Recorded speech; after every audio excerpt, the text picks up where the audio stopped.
ایک جوان میرے پاس آیا، مجھ سے کہنے لگا کہ آپ سے میں نے ایک چیز لی تھی، اور اس کے علاوہ کئی لوگ آئے کہ جی آپ سے ایک چیز لی تھی، میں جب بھی مجھے کسی چیز کی ضرورت ہوتی ہے، حاجت ہوتی ہے، مشکل ہوتی ہے، کوئی طلب ہوتی ہے، میں پڑھتا ہوں، اللہ میرا کام کر دیتے۔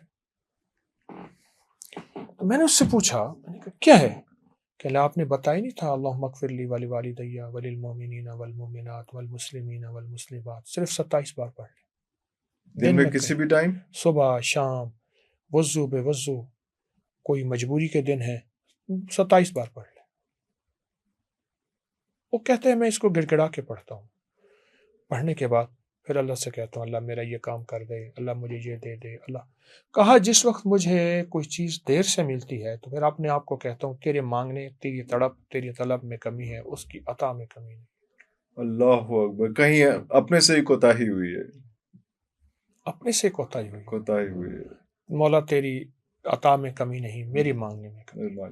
یہ اگر رمضان کے مہینوں میں ہی شروع کر دیں، اصل میں اس کی جو روح ہے نا اس دعا کی، آپ وہ دیکھیں، اللہم اغفر لی، معاف کر دے۔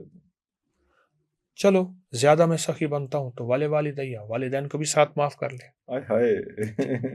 لیکن جو اس سے آگے جب نکلتا ہے فتوحات، برکات اور اللہ کی نظر میں جو آتا ہے، اللہ کی نظر میں جو آتا ہے نا، وہ کہتے ہیں وللمؤمنین والمسلمین، سب کوئی، مولا سب کو معاف کر دے، تیری مہربانی۔ میں ایک جگہ میں حلوہ بانٹ رہا تھا، ایک بچی آئی، طے تھا ہر بندہ ایک پلیٹ لائے گا، لین لمبی تھی، بار بار کہنے لگی میرے ویرتا بھی دے دے، میرے پرادہ حصہ، وہ میں دیا، پھر اور پلیٹ لے آئی دیا، پھر اور پلیٹ لائی دیا، آخر کار میں نے کہا تیرے کتنے ویر نے، تیرے کتنے بھائی ہیں؟ کتنے بھائی؟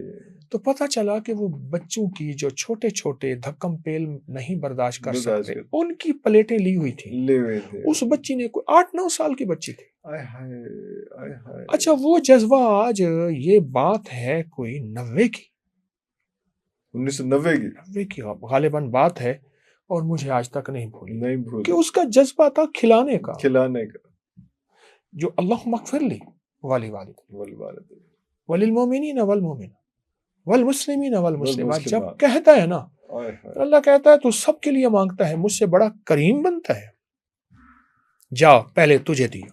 اور یہ قبولیت کا راز ہے۔ رمضان میں کسی وقت بیٹھ کے دعا کے بعد، نفل کے بعد، تراویح کے بعد، 4 تراویحوں کے بعد یا تہجد کے بعد یہ بیٹھ کے گڑ گڑا کے پڑھیں، دعا سے پہلے پڑھیں، نفل سے پہلے پڑھیں، عمل سے پہلے۔